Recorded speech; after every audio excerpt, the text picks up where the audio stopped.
mute it? Yeah, exactly. That's the best approach. Okay, so we should already be streaming on Twitch TV and on Google and on Twitter. I will try to see if I can make it work also on SceneSet. Yeah, let's fill up all the bandwidth of the internet with our stream. Yes. Sounds legitimate.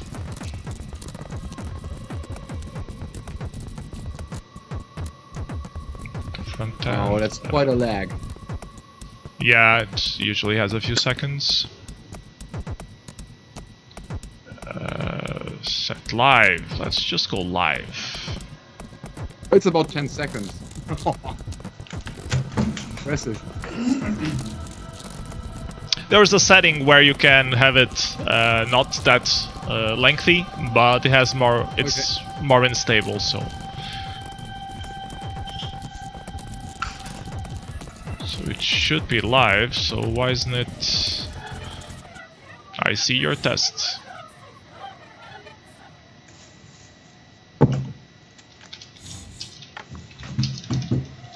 So I'm the only one watching on Twitch. So far, no, you haven't announced it yet. Oh, announce it. Yeah, good idea. I can share it on my Twitter channel, of course. And please do. Facebook, Twitter. Let's do this. Why the hell isn't it? Okay, I'm trying to figure out if it's working on SceneSet or not. Ziphoid gave me a rundown, but of course it's been 2 weeks and I forgot about it. So, where is that chat?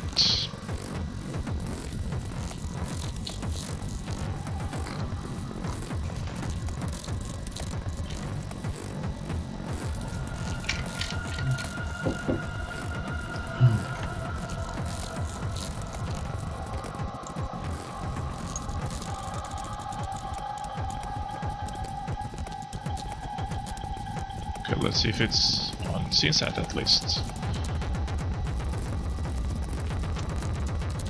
Source not connected? Why? Ah, because I'm not using engines. Right. Okay, so yeah, I fuck up. Okay, let me fix this. Stop.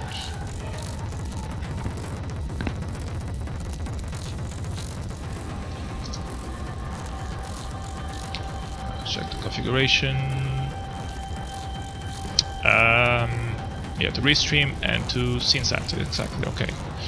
So this is good. So I need to start it. Nginx. Boom. Should be okay. And now I need to actually. Okay. So stream will end for a little while and then it will come back. Scream more. Scream more. Louder.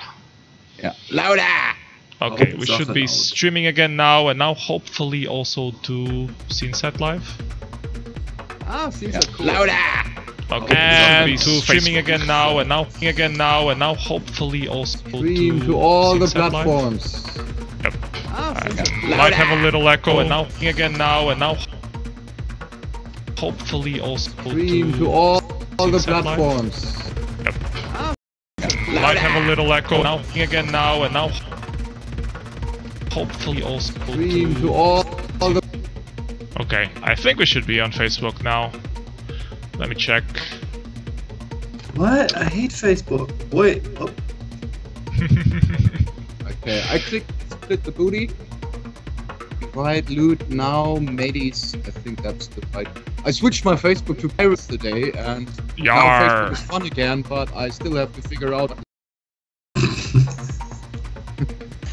Does it speak dinosaur too? No, maybe it does speak Klingon, I don't know, but it does speak... I'm happy with pirate.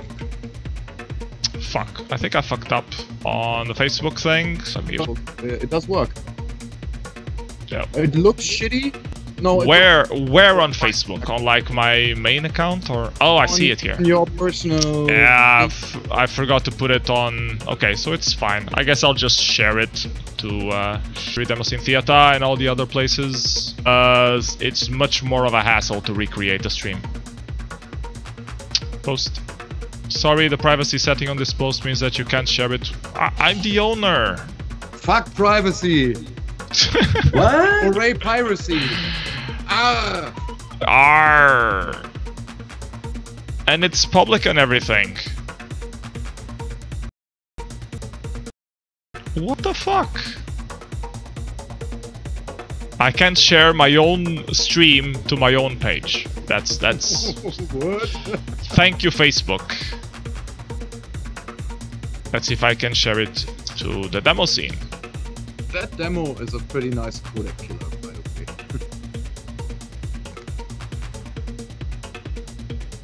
Okay, so I can share it to groups, I just can't share it to a page that I administrate.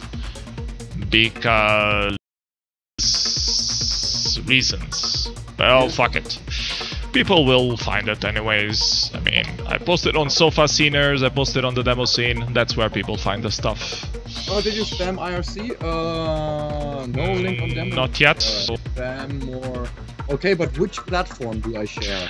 Twitch TV/PSEnough. Yeah, Twitch is best, I think. What server do I use to go to IRC? IRCnet? Server. I don't know it by heart. I use that Meebit application thing, so sorry. I'm using irc.man.de at the moment. That's a very manly server. Yeah, it's super manly. Yeah. I like. Do you go and chop wood after your ping timeout? No, don't feel like lesbians. You don't feel lesbians? Not at this point. Okay. Unable to connect to server. Connect. Good that we talked connection. Connection refused. It's probably because you're black. It's a racism thing. I know it's a racial thing. It's okay. Racial profiling. So, are you guys checking? Did you guys check that new iPhone announcements stuff yesterday? I think it's crap. Apparently, there is this new thing called Face ID, where if you want to change what a your stupid password, idea.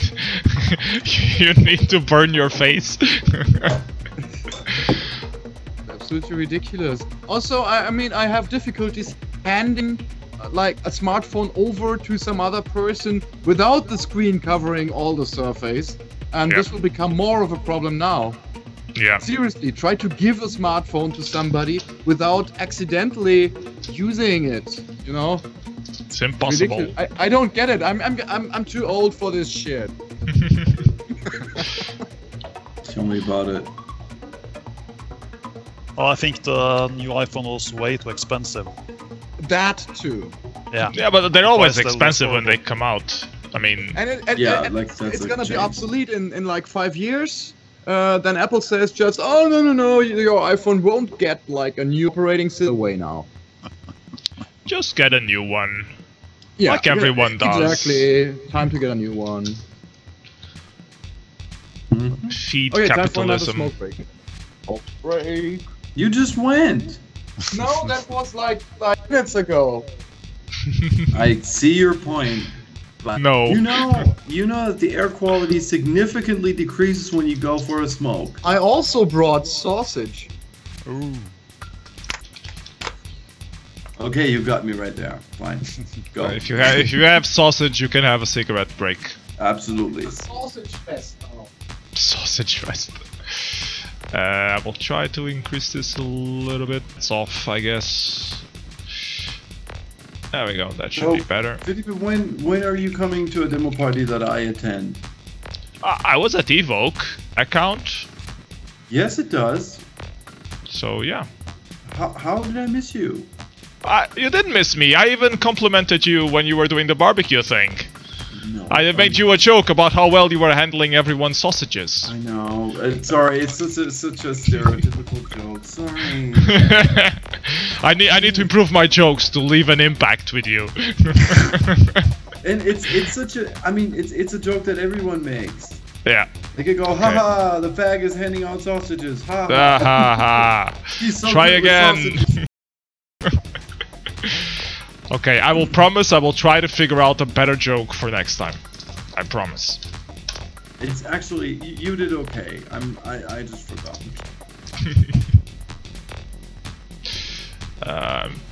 Putting names on people on the live stream because it was requested. I guess I'll put a name on myself as well. I'm PS, for those who don't know.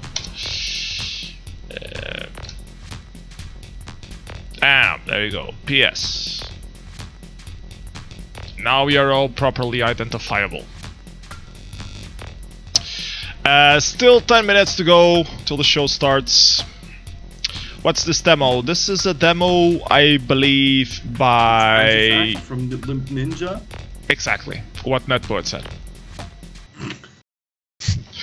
I remember it was released at PC and Party, though. That I don't know. See? Take that, bitch!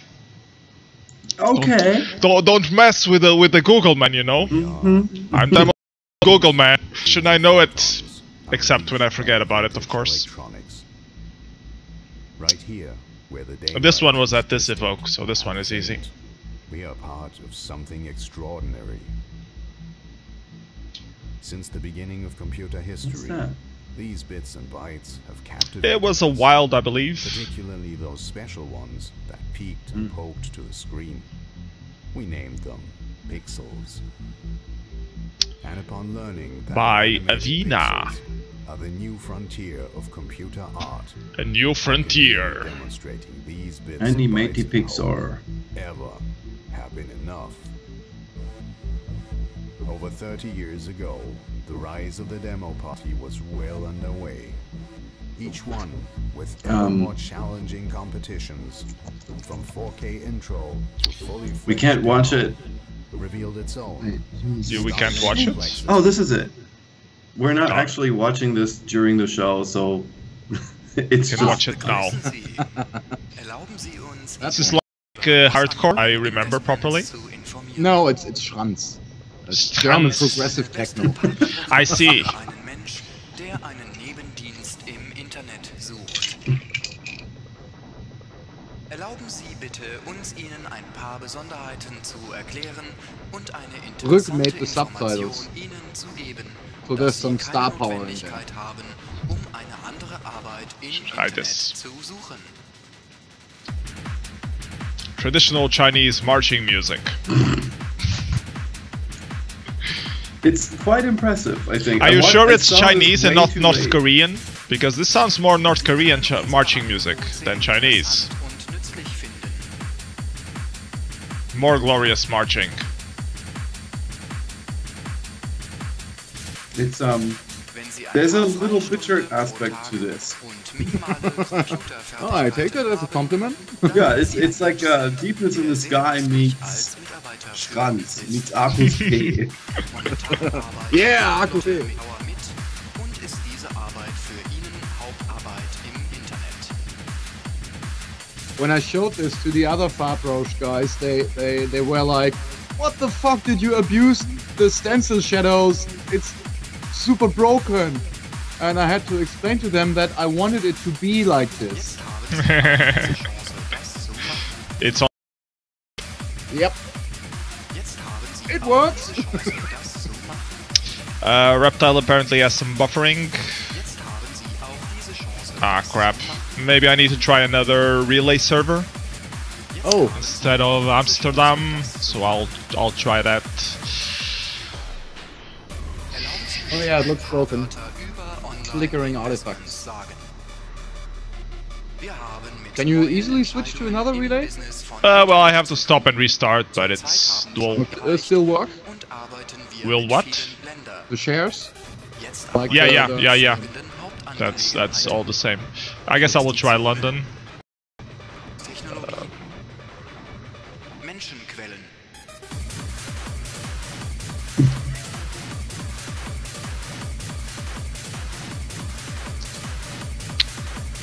Scheiße!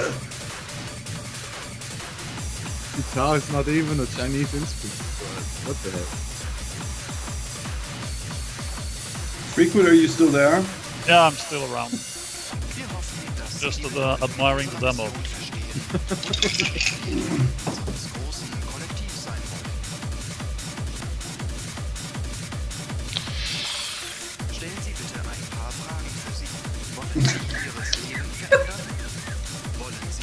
Okay guys, on the stream I will stop this and try to change the stream relay and see if it improves, so see you back.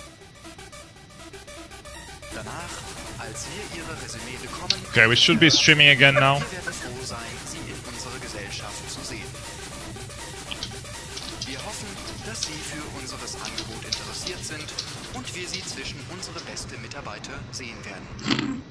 Yeah, exactly.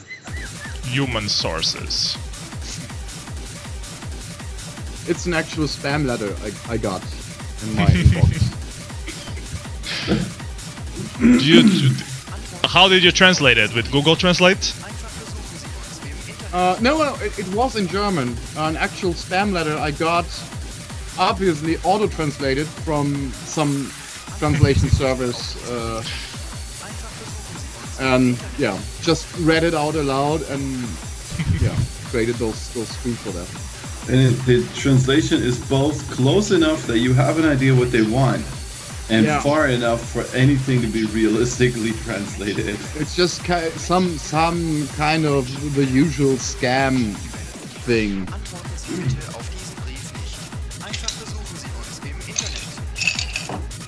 Like word order is fucked up, and it's awesome.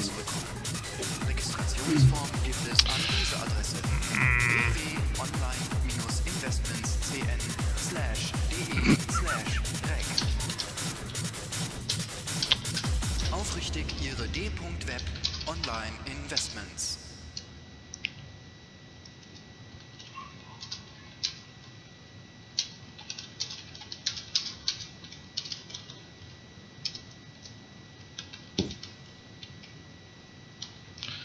Okay, I'm just checking if Facebook is still working. Sometimes it fucks up and you have to do a new thing and then it's a drag. Apparently it works again. Okay, that's good. Okay, people are not complaining. So I guess that's good. Nothing like changing relays now and again. And we still have 2 minutes to go. So yeah. Grab your beer and stuff. Grabbing now. I could only find one that doesn't have any alcohol in it anymore. It's okay.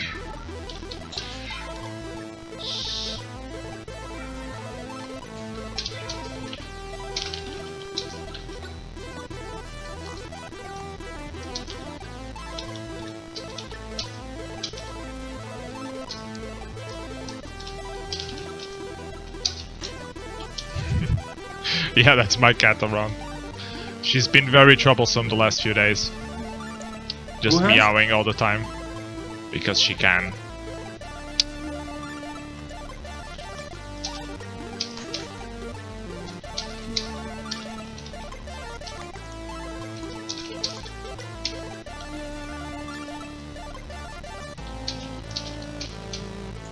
So we'll spend the next 2 hours watching the early works of Pooh Brain.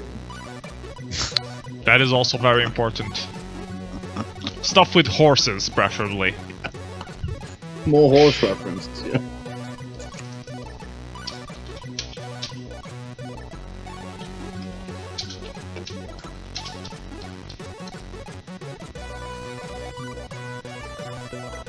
Okay, it's 9 o'clock. Thank you everybody for joining. Have we spammed all the places we should be spamming? Let me check. It's on Twitter. Okay. Okay, now. You just did, or? No, I just remembered an intro that I loved back then, but it's fine. Go ahead. Okay, so we have a great show today. We have a last-minute replacement for Ace Man who couldn't make it. So our guests today are JCO, who has kindly did a new jingle for us, which we won't listen today because we don't have it on YouTube. But we have it. You have to trust us. Then we have Frequent from Iphidrina, joining us from Norway, and netpoet, which was our Aceman replacement from Germany as well. So welcome, guys. How you guys doing? Fine. Sorry about the last-minute request, netpoet. I know it's always complicated. So it's fine. So let's get right into the show. So who wants to go first? Anyone wants to be humiliated first? Or we'll just go by order of who is on the chat. So we'll go with JCO first then. So JCO, tell us, how did you join the demo scene? Whoa, wow, that's a big question. I have a demo to help you get started. Yeah, how did this happen? Yeah, my first party was Mecha 2000, Mecha Symposium 2000, and I went there with Messi from División, and I was totally blown away by the whole experience. It was like sensual overflow. I had chiptunes looping in my head for 2 weeks afterwards, I guess, and yeah, that was when people were still using like CRT screens and stuff. And, yeah. The good old days. I was at Mecha 2000 actually. Awesome. It was a good party, yeah. Well, it was. Yeah, it was like I think a potion, a gift by potion was released. Amiga 64K. That is correct. That was pretty amazing. I was starting to think if it was the one that had 35 demos, but that was 2002, so not that one. So 2000. And okay. it wasn't 35. I think. Or what? Oh yes, you're right. It was. It might even be more.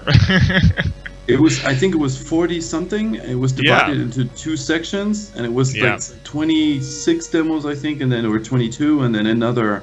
I don't know. It took forever. And there were some who weren't even played. So. It was the last Mecha, 2002. 2003 was the first breakpoint. Yep. I was in the recording room in 2002, so I remember that situation with almost 50 demos split into 2. I remember it. Crazy. So JCO, tell us, why are we watching this Commodore demo? I figured it's the first demo I ever saw as a child, because it was on one of the random floppy disks my father had for his C64, and I watched this over and over. And I think like 1 or 2 years ago, I finally figured out what it was, and I found it on PoetNet and CDC'd it instantly because it's not particularly impressive or anything, but I have some kind of a connection to it, obviously. I must have been like 6 years old or something when I watched this first.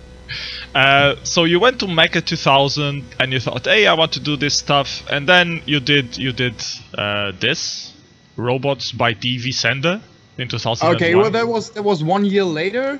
I think I released it at I don't know, but it was the first time I released a video in the scene. So this crap started my wild entry career. And you dug it out. Following the robot, trying hardware compression on a PC. Is this your rabbit, or did you borrow it? Oh yeah, it was like the family rabbit, and he was like running around the house and doing his rabbity things. When the robot is bored, yeah, so I got the camera and filmed it, and there we go. I have a release, and it wasn't placed last at whatever point. That's important. So, were you already doing video production and music production at this point? No, not really. This was just a very first test of capturing and cutting video. I made another crap one whose name is not to be told publicly. And then I started for real a year later. about 2002, and the paradigm change. I've always been interested in video stuff and filmed with like. I even made 8mm films when I was way younger, but that was too expensive. And back in 2001, digital camcorders became super affordable and easy to use. And if you had a FireWire port on your machine, it became like super easy to get this stuff into your computer and mess with it. So this got me started. But you were already making music at this point because you spammed your GCO music address there. So okay. Yeah. Oh yeah. Well, I did apparently. Yeah, I was. With music is well, I've always been involved with music. Learned some. Started learning violin when I was 3 years old, followed by some years of learning piano, saxophone for 2 or 3 years, I guess. And yeah, and I started with computer music with an Atari STE, also as a child doing my first MIDI experiments. And it took far too long till somebody finally gave me a tracker. I knew they existed because I watched like intros and demos displaying the waveforms, so I had it pretty much figured out how this stuff works. But before the internet, it was impossible without knowing anyone into this shit to obtain a tracker. So I started with MIDI and mostly stuck with MIDI till today. You still use MIDI? Yeah, of course. Yeah, I've got like tons of MIDI devices attached here. Okay. True that. So tell us a little about the stuff that we're watching now. This is by Nero Concept. Yeah, this is exactly. So this is the first video I put some effort into and started exploring visual effects and stuff. It's a splatter flick, which will become apparent in a few seconds. A few seconds. Yeah. I think, and this was the first time I got a first place at a demo party with something I made. Was, what party was this released? Evoke 2002. Oh, okay. Yeah, okay, still no blood, but there will be blood. We actually bought like a pump in bucket of blood. DIY market, a pump for pumping the blood with like pipes and stuff, and tried to figure out how to make it, how to get more blood into the film, and yeah. Stupid. I was young and those were easier times or something. I was young and naive. Yeah, very naive. There now blood, special effect blood. There's your blood. So what did you use for this? Like After Effects? What was your editing tool?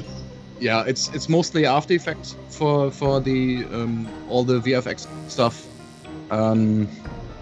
And Premiere for cutting. Cubase for the music. This was just when around that time I started switching to virtual instruments with Logic 5 and Cubase. Who did? Yeah. But there's still a lot of hardware synths in there.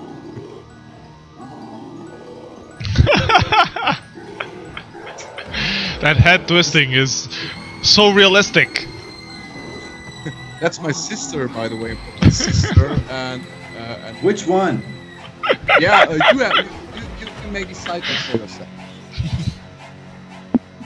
Choose your own sister. Choose your own sister. Yeah. So I was still at school back then, and so I had the time to do stupid stuff all the time. It's like a zombie movie, but with happy music. This is very strange.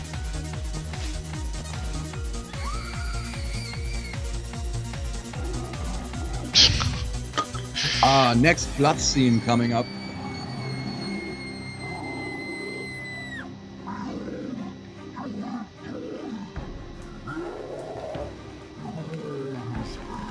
I know it's the electrocution scene first.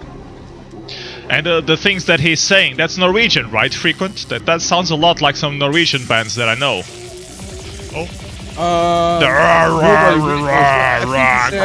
am the god of the unbeing. You won't escape me. Die, bitch. At least this is what the script said. Okay. Ah, there, blood.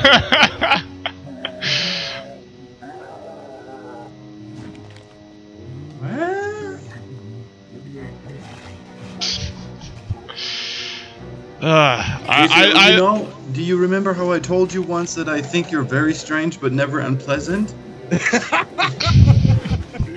Yeah, I remember. That was confusing. I would second it. Oh, there are some broken frames in this video, which were due to the memory in the machine I was using back then. A Pentium 4 was broken. I had like broken memory chips, and when encoding the video, the probability was very high to hit some of those broken bytes in the memory. It was absolutely impossible to encode it without broken frames due to broken memory. And you never considered getting proper memory? Well, I didn't know. Wait, it's Darth Vader. It was my first. I didn't know that memory can actually be faulty.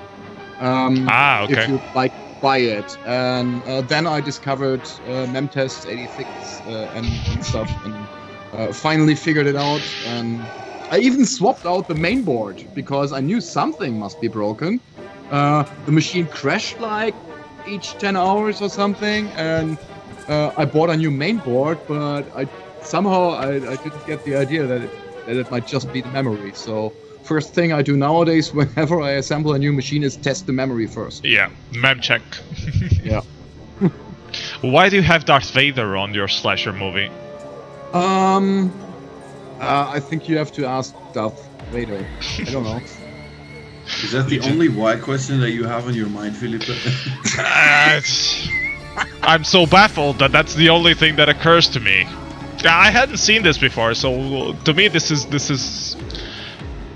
quite something.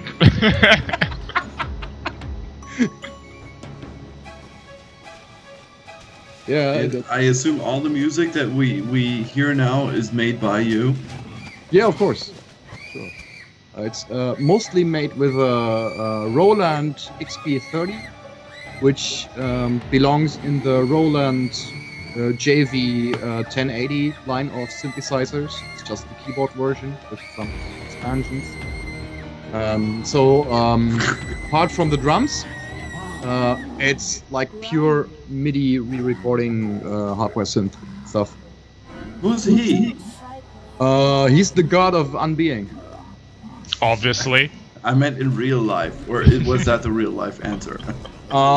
He's playing himself. No, he actually is the god of unbeing. Okay. God of unbeing as himself. Yeah. Where did you get and this all is the his gore heart. from? This is his heart. Yeah, where did you get that from? IKEA. Some local butcher, something like that. Butcher, yeah, exactly. Yeah, they have plenty of those. Yeah, we used actual meat, of course, to make it more realistic. Yeah, exactly. Oh my god, awesome special effects. She lives in the end. At some point later, I switched to Digital Fusion, which was like a revelation in comparison to what you can do with After Effects. You can do a lot of it with After Effects, and became better at it. You can clearly do a lot. Yeah, of course, it's an okay tool. It's ridiculously slow and crappy, and I don't know how someone can come up with such a slow tool. Seriously, do like 3 layers of alpha blending, and you're rendering at 1 frame per second or something. Okay, so this was pretty interesting. Next up, we have a video that you were a lot more famous for. It's called Visual Approach to the Aesthetics of Techno. So yeah, that might be like the first serious release I made for the scene. It wasn't that much effort, actually. It was done within 3 days or something. The music I made with a niche tracker called Dream Station, which had oscillators and like a simple subtractive synth architecture, and that was kind of cool back then. And the rest is basically a cutting exercise in Premiere. I have a very interesting story about this one. We were at Mecca probably 2002, and they played this on the big screen for some reason because they were killing time. Because I released there. Was it? Yeah, it might have been. Okay, so we're watching this on the big screen, and it was me sitting next to Visualize. We were both quite stoned, and this was playing, and we were all looking at it. And then at the end of it, we look at each other. That was awesome, because everything was so synced that it just made us laugh like hell. Cool. Yeah, it's like this sensory overload thing. The idea is actually copied from an old advertisement for the game Res, the Dreamcast game Res. Ah. They had this. Someone was knocking on a door, and they played a kick drum instead. This gave me the idea for that.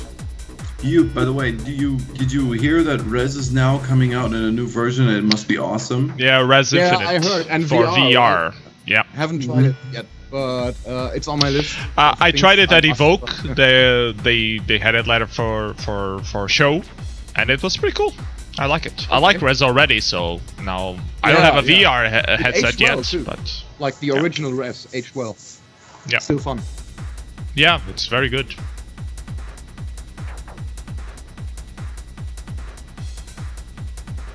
Yeah, Steeler was showing the VR version, exactly. Thank you, Dr. Retroid. I was forgetting Steeler's nickname for a second there. And I was like, I better not say it, because I might get it wrong, and that will be a lot worse. But yes, it was Steeler.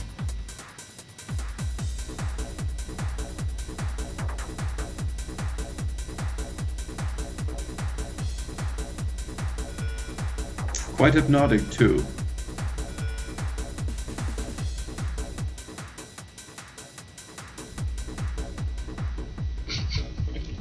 Using the microwave. Okay, so that was pretty cool. And at the time you were pretty famous for this one. And then you started doing stuff for actual demos and intros and stuff like that. So this one is a 64K actually, called Stockholm Syndrome. So tell us how different is it to make stuff for videos and to make stuff for, you know, 64Ks? Not all that different if you get the right tools. So for this particular intro, Abductee and Ike made a tool which was called Kamerafahrtenmachtool.exe, which sounds very German. Yeah, it is, and roughly translated it means camera movement making tool executable. I guess you could make camera movements with it. Yeah, and you had like a list of like 20 shortcuts where you could like select scenes, and you could record splines, just cubic splines of camera movement in this tool. But the trick was, when those have been saved, we had our own After Effects plugin.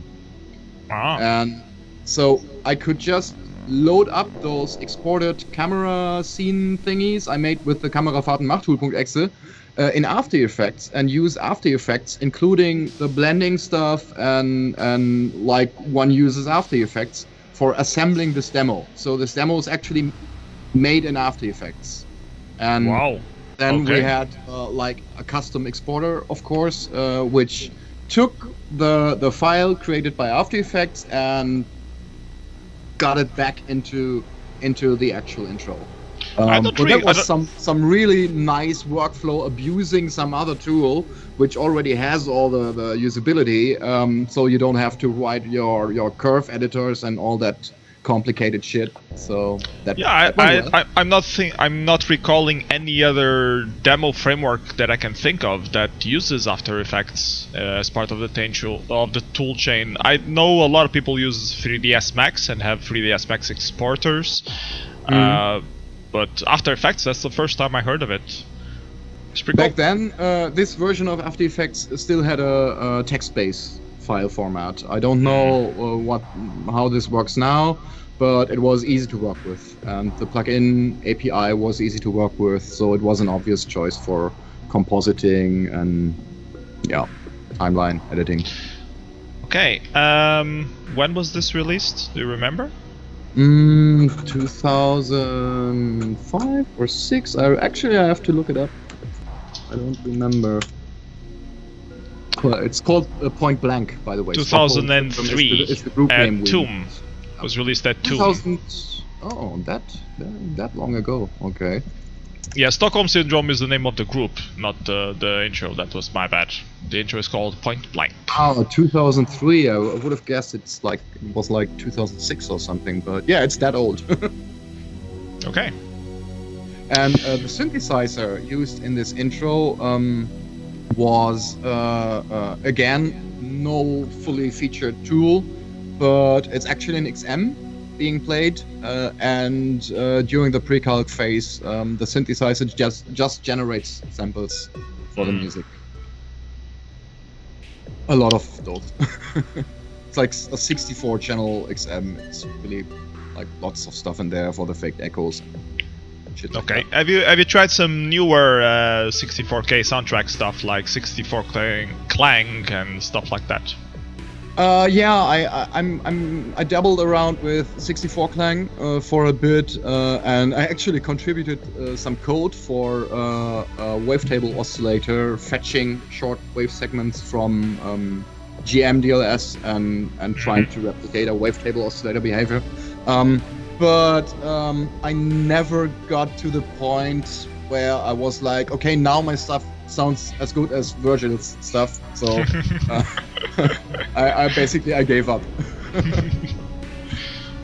That's a shame. And now there's such a big research on 64K stuff. I was actually trying to figure out the toolchain for 64K stuff again, and most of the stuff that I had was like for DOS versions, so it's hard to find like an XM exporter for 64K. I don't know where the hell to find that anymore. It's been such a long time.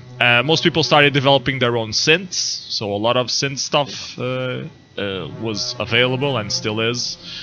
But it's hard to put like a tracker format in 64K, which is totally doable in terms of size restrictions, but I'm missing the toolchain for doing that at this point. Yeah, I'm sure it's out there. I think actually that tracker formats XM might not be the perfect choice for small stuff like 64Ks. But you can include a lot more. I had to do a lot of manual work in the patterns just in order to make it compress well. It was a huge pain. MIDI would have been better. But I mean, you could add vocals and stuff like that, which you usually can't do if you're just using 64 Clang. Well, I never tried 64 Clang, so maybe it does have wavetable support awesome. As well. Okay. Let's take a look at the next demo we have in line. It's called Coronoid by Steel. So what can you tell us about this one? 12 years later. Yeah, it's I made the soundtrack for this and got a nice award for that. Yeah, what can I tell you about that? Was X's first demo, I believe? No, I think his first demo was Eternal Dream of Beauty.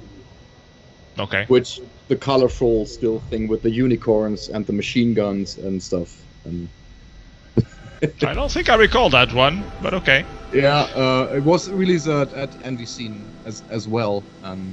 But yeah, about Coronoid, I found this to be a very interesting challenge because it's so super abstract.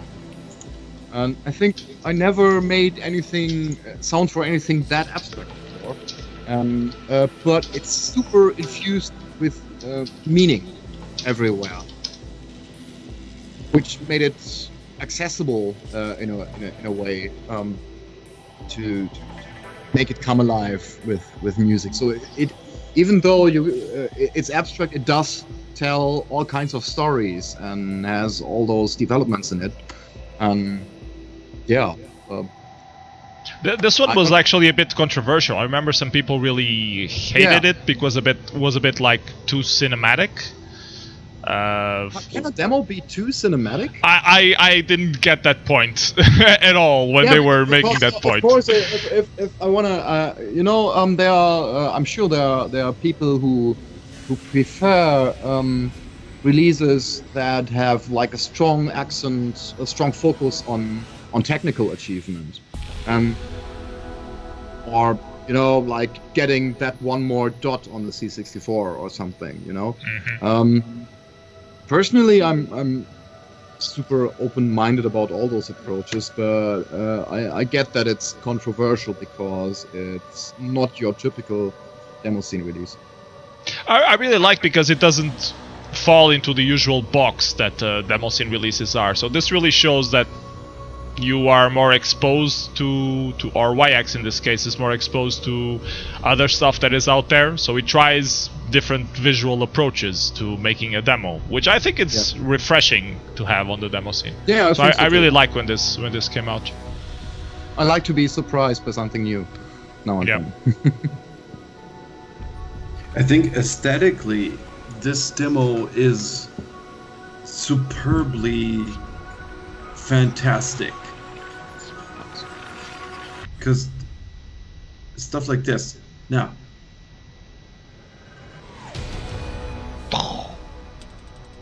And Alex has a really good hand for motion and proportions, color, scale, pacing, etc. He's just a really good animator. Yeah, that helps. So he does this in the real world too. This landscape out of nothing. And I marvel at this. And I remember that some people were actually criticizing this landscape for being too low poly and stuff like that. I'm like, what the fuck? Who gives a shit? It looks awesome. Style, damn it. Like, he's not a coder, he's a designer. He's using a tool to make the visual impact. Who gives a shit if it's not like extremely high poly and all the reflections that you would like to see?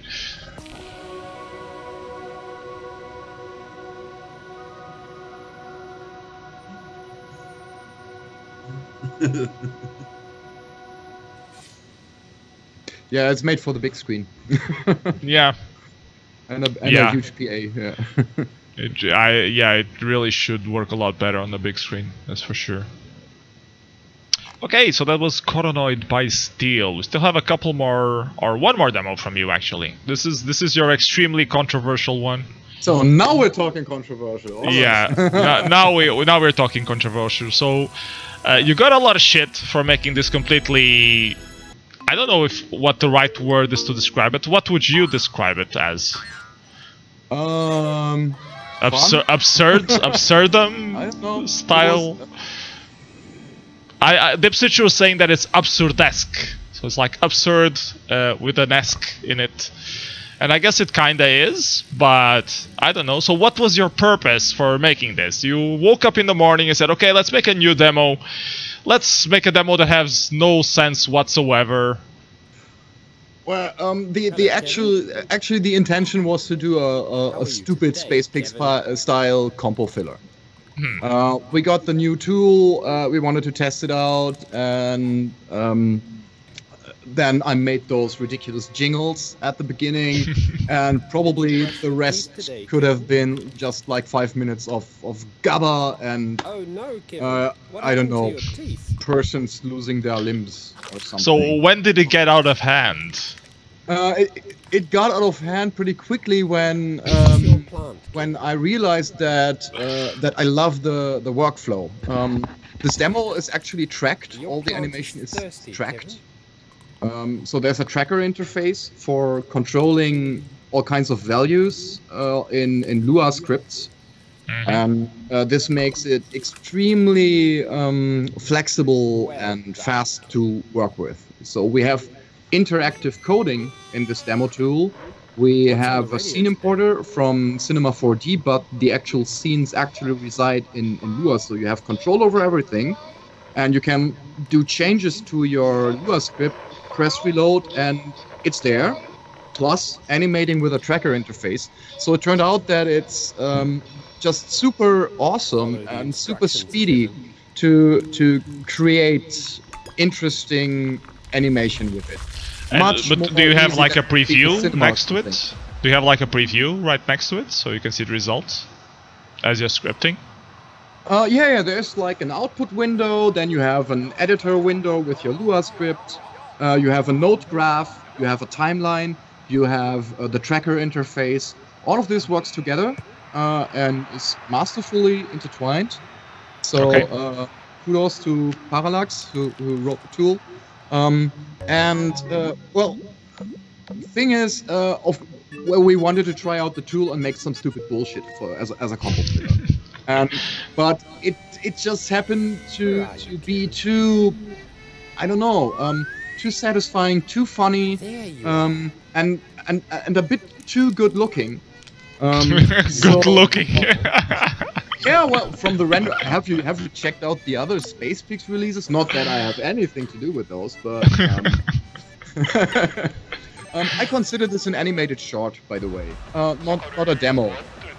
It's more like an animated short that happens to run in real time. What about the concept? Did you just, you know, wing it? No like you just okay, let's make more nonsense stuff now.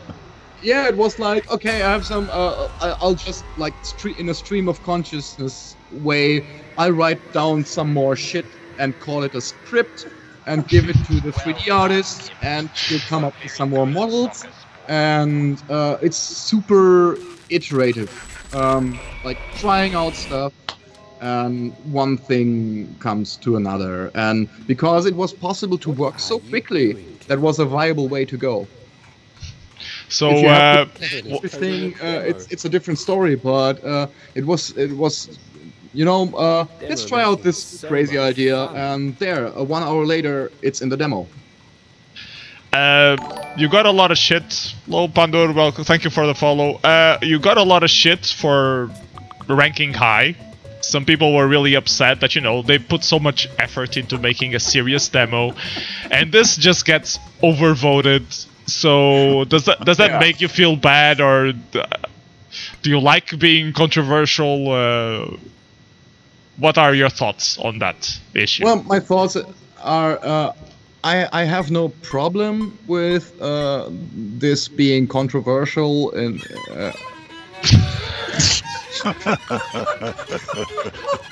8 years of violent training for that. So this is you making music at home, right? This is how you do it. Yeah.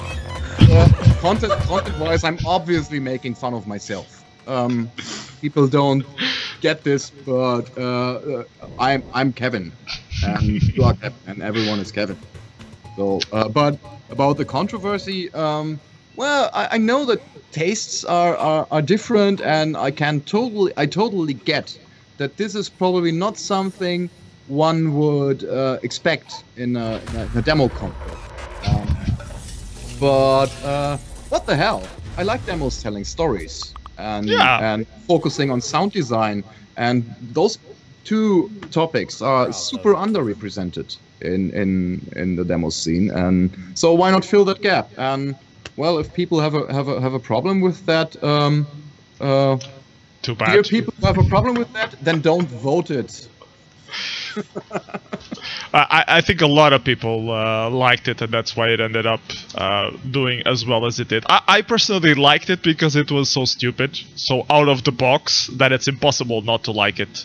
I wouldn't have voted it number 3 as it got, but, you know, whatever.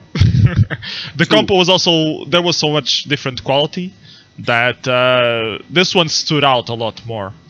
Yeah. So the standing out thing, if I may interrupt you there, I figured that this goes for all releases in competitions. If you have to watch like 20, 30 releases or listen to 20 pieces of music, the ones that stand out in whatever way are the ones who get better ratings because people remember. Yeah. Okay, I was thinking that would be the last one, but I guess we also have to watch Spider Kim now. So let's watch that one. So you did Okay. like, it's almost a sequel. So one question first, why do all Space Pix demos start with SP04? They're always like the fourth demo? That's a secret. That's a secret, okay. Yeah, So because your Farbrush demo that you liked the best was 04, is that it? no, it's actually it's a secret. Okay, so I did not crack your secret. So what was the point of this? No work at all, by the way. So, whereas Kevin was like really 2 weeks of super intensive work, this one was like, so okay, now we know the tool. I need a release for Evoke. I had voice actress at the studio at that time, and so that conversation must have gone great. So I want to do this demo with Kim Jong-young, with a spider and a pirate. Can you do some vocals for me? Like we were working on some commercial project, but we were done after 10 minutes. And then since, well, I had her here, and I was like, hey, by the way, I'm working on this stupid thing here. And she was like, oh, I'm actually I'm a trained singer. I can do like plausible opera voice singing. And then I pitched her the concept, and she was like, that's fucked up. Yeah. And I had like 15 minutes to come up with something for her to say. Oh, you didn't have a script at all before? Okay. No. The script was something with spiders. At that point. Okay. Spiders and Kim Jong-un. Hey Phyllis, how's it going? North Korea was in the news, but that's really it. Okay, so guys, if you don't have ideas for your demo, here, learn it from the master. You don't need ideas, just look at what's in the news, throw it together, it works. Mess it all up and twirl it around. There you go.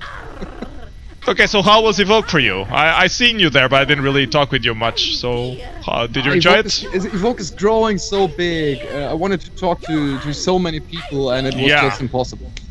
I had that syndrome as well. Like too many people, not enough time to talk with everyone. So, but I guess that's good. I mean, if you're starting to have that issue, it's because they're doing something right. Oh, sorry, you're breaking up a bit. Can you repeat that last one?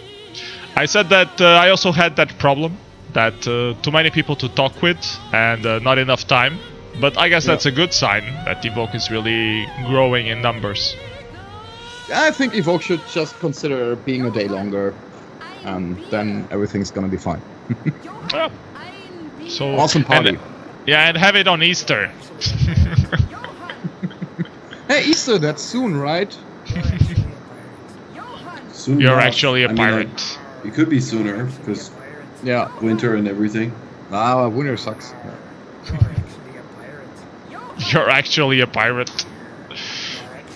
Yeah, this repetition thing, that actually worked, because people have been shitposting the PoetNet one-liner with, like, Johann and Are You Actually a Pirate references for, like, 2 days in a row recently. I think this is, again, it was the point I'm making here is that if it's just like grotesque or absurd enough, it sticks. Johann, ein Bier bitte. Okay, so let's move on to our next guest, which is Frequent of Ephedrina. Let me play a demo from Frequent, or actually the demo that got Frequent into the demo scene apparently, which was... Let's see if the people in the chat can recognize it before I say it. You should be able to. It says right there. Insert hardwired disc 2. It's hardwired by the Silence and Cryonics. Actually, I saw a lot of posts about this recently because DICE had like 25 years or something like that. And they were having photos, you know, the Silence were the original people behind DICE. And they were talking about hardwired and stuff like that. was very interesting to see. So, Frequent, tell me, how did you get into the demo scene? Well, when did you first see this demo? How did it motivate you? Well, I was a bit lucky because I grew up at a place in Norway where there were plenty of sceners, actually. Even if I grew up in a small town, there were at least 10 people who were doing music, graphic, perhaps coding a bit, and made it quite easy for me to decide that I wanted to get into that thing, because I thought it was a good thing to see.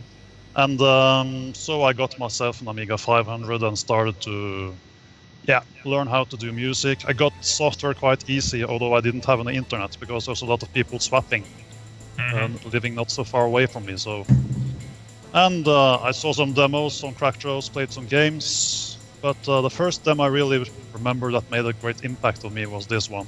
And why did you really like this one? Was it the music, because it uses animations? I think it's the whole atmosphere. The tune itself is so special. It's very easy to remember the melody, although I've recognized that the melody is taken from a C64 game, but it's still a melody that's easy to remember. At least in my view. Okay, this is really a classic. So, how did you join Ifigenia? That's a different story. It happened this way. I was outside any kind of a demo group in 1995, and I got told that there was a demo party coming up north of Oslo. I living south of Oslo, so I had to travel quite a while, but due to various circumstances, my father was actually driving that direction at the same time as the party took place, so I got a free ride up there. And I met some of the Ifigenia guys there, although at that time we didn't have a group, it was just 4 or 5 people who happened to be at the same table, at the same party. So we actually started to talk to each other, and we decided to, become a group. Let's create a demo group! Yeah. So, very lucky, because we come from different places all around Norway. I mean, we're from South Norway, all of us, but we come from totally different places. So, what party was this? Do you remember? Yeah, it's called Odyssey 95. It was the only Odyssey party ever. It's a bit sad story, because it was a hall for perhaps 1,000, 2,000 people, and we were about 100 people coming. So they went bankrupt, more or less. Holy shit. Yeah. Slightly really miscalculated. Yeah, well, the whole story is really sad, so... but for some reason, the party went on for 3-4 days, and then there were some compos and some prize-giving ceremony, and... yeah. But at least we who then decided to form a group, we became a group, and some months later we got the name Ifigenia. We didn't have any name in the start, it took some time before we ended up with it. Okay, so first demo that I have from you, actually I had a few troubles getting a demo with a YouTube capture from you, because most of them are for Amiga, and those old Amiga demos, somehow people don't bother doing YouTube captures. So I got this one called Dritria. Yeah, we didn't have any titles, we just, I think it was Cheetah just started to write something on his keyboard, and then we just, that's the title. That's the whole story. Because the thing is that at this party, Lodar had first coded a 4K intro, and at the same party he started on a 64K intro because it was the day after. And then after releasing a 64K, I just continued to code a demo, and then he finished that one. So he did 3 productions in 3 days and then went to sleep. Holy crap. That's a lot. If you watch the 4K and the 64K and the demo right after each other, you will see that there are some recycling. On Poet it says that this demo is usually called Device 47.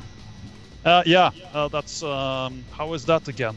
With this we had an idea about calling the demo Device 47 at some point, and then we thought that we should call it something else. Then what happened? We then delivered the demo, and I think it was Slammy was sitting in the compo room. He saw the title on the demo. He was very surprised because he thought the demo was named something else. And he had seen the preview, unfinished version of the demo with the title Device 47.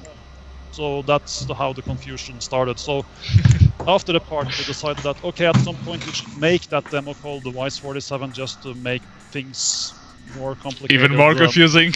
Yes. So at some point that will happen. Should do device 47 sometime.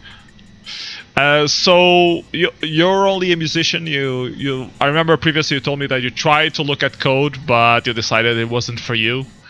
Yeah, that's true. I coded for 6 months and just realized that well, I got a cover list, I got the scroll text, but I hardly understood anything about it, so I stayed to music. That's true. And I can't do graphics. I'm not really good at it. So what do you use to make music, or what did you use before, and what do you use nowadays? Like, how different is it? Big difference. I started with ProTracker like most musicians on Amiga. I got ProTracker version 3 from the start, so I never used the version 2 or version 1. I got straight to the version 3. Later I then switched to various software synthesizers, and for some reason I ended up with Propellerhead's Reason. So that's my main I tried tool now. that. Yeah, Okay. It's very straightforward and easy to work with, although there are some disadvantages scene-wise, since they haven't had any VST support until now recently. I also, well, the whole story, I had worked with ProTracker for quite some time. I tried Fast Tracker and then went back to DigiBooster because I like to work on Amiga, so I used multi-channel tracker on Amiga. So I used DigiBooster, I had a sound card on it, I still have it. Then I got tired of tracking and I went over to first Bus, and then later I tried Fruity Loops, and then it became Reason. And the last thing I did was I added to have a rewire connection between Reason and Ableton Live, so you get the sound quality from Ableton Live, which is better. And then I have the mixing set up at the Propellerhead's Reason. So you still have your Amiga with you? I still have my Amiga and I still have my Atari. I have all of them. Do you actually use them when you're making stuff, or are they like in the attic? If doing Amiga production, I have to use an Amiga for checking out if everything is running the way it should be, because Loaderhook's coding is not having an Amiga on his site in China. So he has to mail things over to me, and I have to start it on my real Amiga, and I use WhatsApp and film the results and send it back to him again. I was wondering, how does he code if he doesn't have an Amiga at all? Does he use the emulator? Because I know you guys are trying to do some tricks that are not properly emulated. So how the hell did he manage to experiment on those? He used emulator, and as I mentioned, he then had to mail the executables to me, and I have to record on the actual Amiga so we can see how it actually works. I luckily have an 060, so we're having at least the right CPU and the right hardware. So, but we had no idea if it's going to work on 040 or 030 or anything slower. Yeah, and you guys have been doing stuff for the AGA? I thought you were doing for ECS by some reason. No, everything from us is AGA or another hardware platform. Okay, that's cool. But for some strange reason, we have discovered that some of our demos is running on a Vampire that doesn't really support AGA at the moment. But yeah, Vampire, what's that? That's new hardware coming up next year, or that has been some releases of it. It's some FPGA Amiga thing. Ah, okay. I haven't heard of that one before. That's cool. Nice to know that Amiga is still kicking. Well, they had the whole Amiga OS thing. That was more like a PC with Amiga. Story, but I'm not really into that. I just watch some news now and then, but nothing interesting really.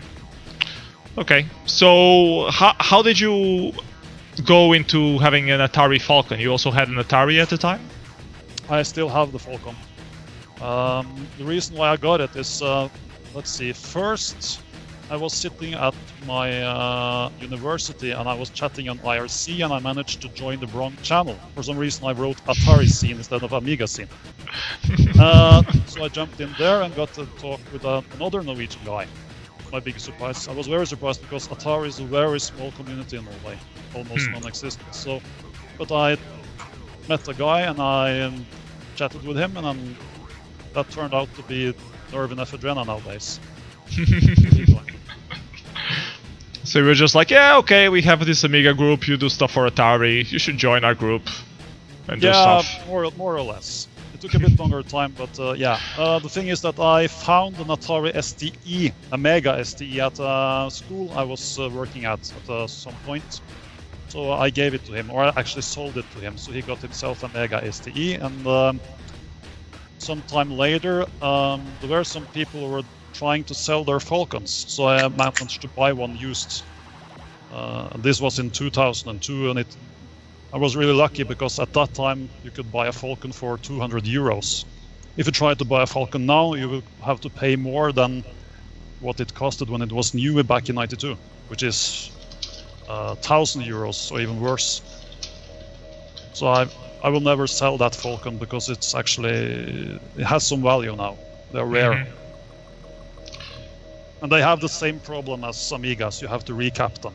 It's the same problem there. The Ataris were very famous at the time for music stuff. You had the whole MIDI interface. The Falcon even has the DSP thing that can be programmed, although I heard it's a bitch to program, but you can do some interesting stuff with it. Yeah. So, do you use it for music stuff, or you just use it for demo stuff nowadays? I don't use it for MIDI or anything modern. The only thing I use my Falcon for is actually to do some YM tracking, which is the 4-bit, 8-bit thing. The Atari ST series and also the Falcon has a YM chip, the Yamaha 2149, and it has a bit of the same sound as the C64, but it's different. It's not that easy to work with because it has less functionalities. You don't have those advanced filters. What you have is you have 2 extra channels with the samples, adding to the 3 buzzer channels. So you have a 5-channel system which is mixed 4-bit, 8-bit. But that's only for the STE and the Falcon. The ST only has the 3 first channels. Okay. Second difference is that the Falcon has mixed stereo, while the ST is mono, flat. Oh. Well, so yeah, I never realized that the Atari was mono. Well, yeah, obviously I heard it, but... Yeah, well, the Falcon is the only who can play YM in stereo. The others are mono. But that's the YM thing. If you're using sample-based music, then it's a different story. The Falcon has 16-bit sound card, and but it only has 2 channels, so you have to use CPU to add channels. So it's not really that designed for tracking. It's better for MIDI. It's like a PC sound card, really.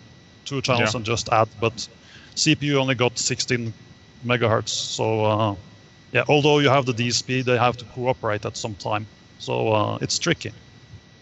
Hold on, let me skip the pre-calculating part of Jay.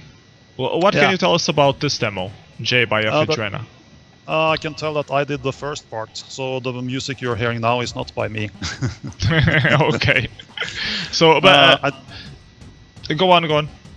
Well, I remember that we were, at this time, this was for the party down in Denmark, and the usual thing for us Norwegians was to take a car and drive to the ferry and sit at the ferry and work with the demo.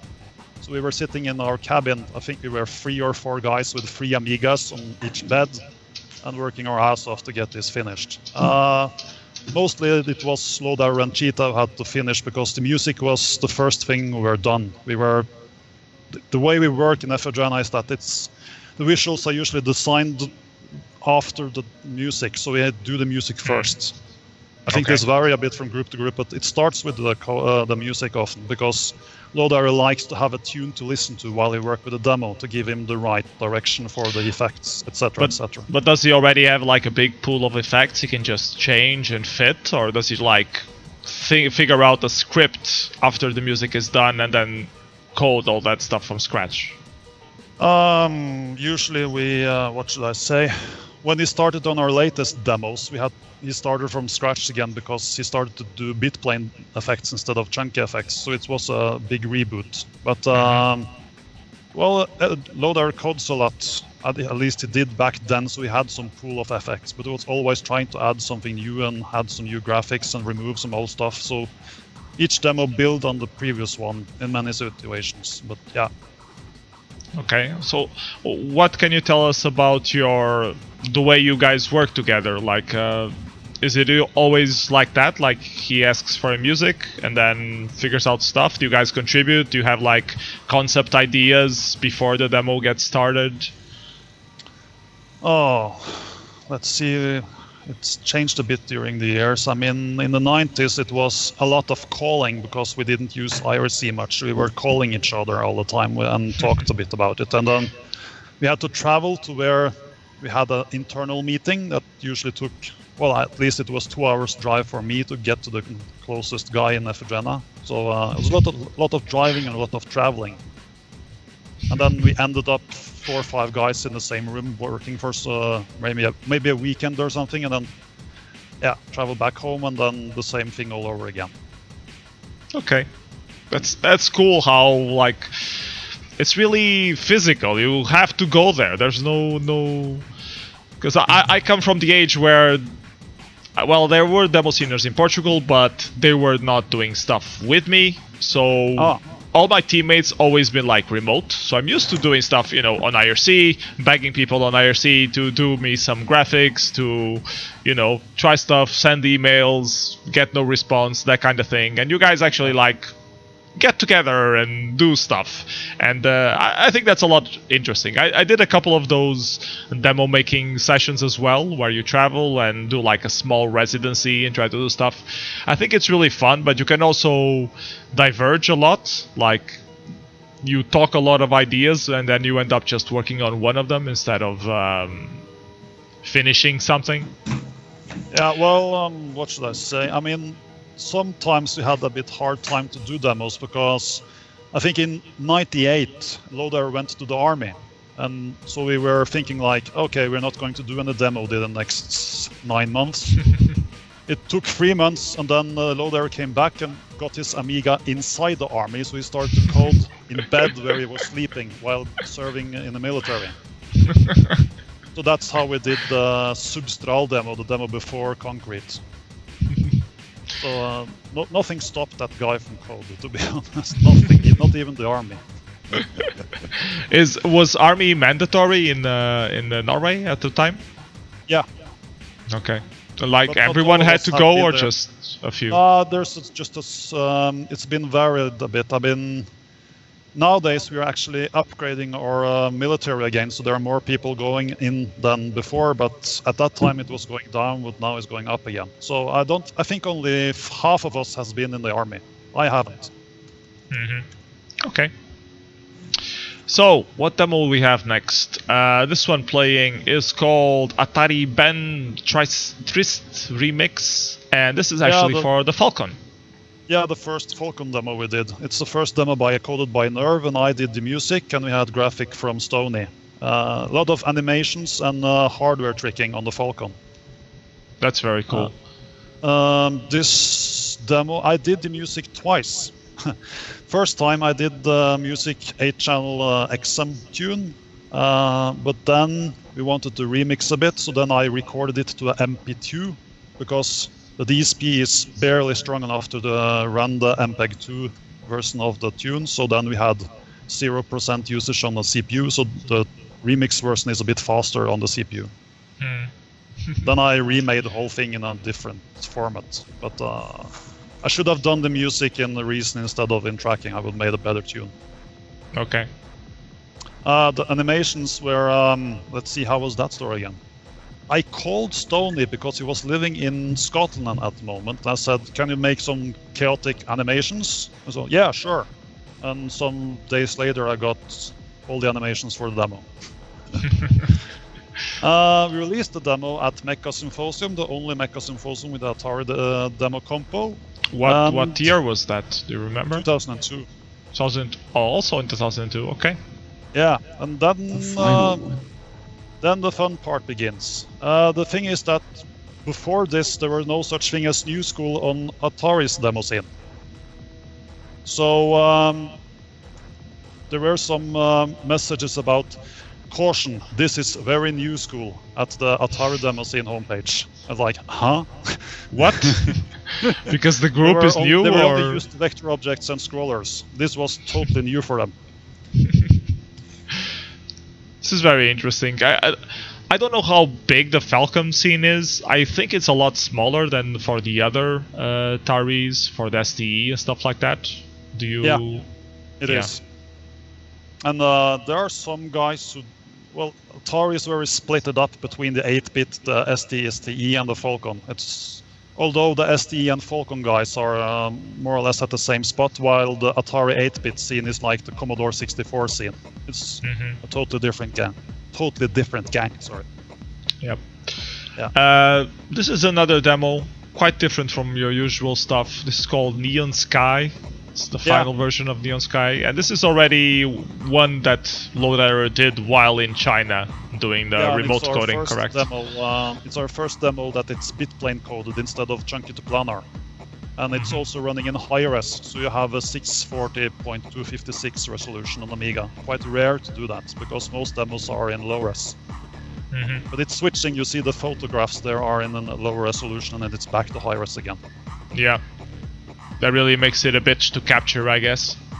The problem with capturing is not the screen resolution, it's actually the bitplane part and the usage of bitplanes with the 060. That's the hard part. Fellis on the chat is saying that all the Atari sceners get together on Silly Venture, so you should definitely travel there. I got informed about that, but I never had the time to do it. But I know that all of them are there. I know.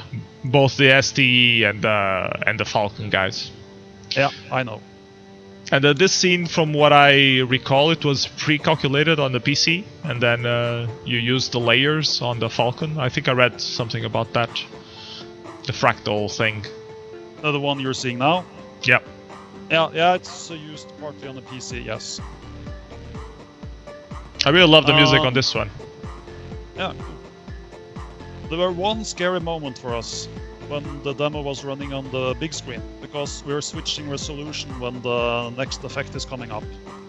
And not this one, but the later one, and we were a bit unsure about how the projector is going to react when we change the resolution, because that's a bit no-go. Weird resolution, yeah.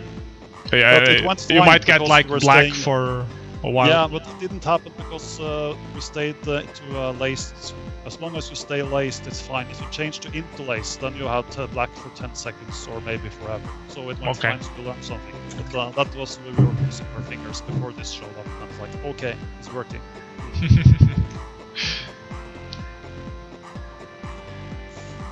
And have you done any PC stuff, or do you guys prefer Amiga? We have done 4 PC demos. It's been some time ago now. I think the last PC demo from us was the Dirty Dianao demo, which is also not YouTube captured. Sorry. So why Amiga? You just like the platform better than PC, or? For me, it's the same really. But Lowdiver likes to code at home when he's not at work, because he has a leader position but in China, so he codes at home to keep his mind going, more or less. So. Code is in spare time, yeah. Okay. And this is the copper bars here is actually anti-aliased. Yeah, this scene looks very good. These glows are very new retrowave, which is very trendy these days. Yeah, first time we used anti-alias and multisampling on coppers. Usually they are in low res on Amiga 500.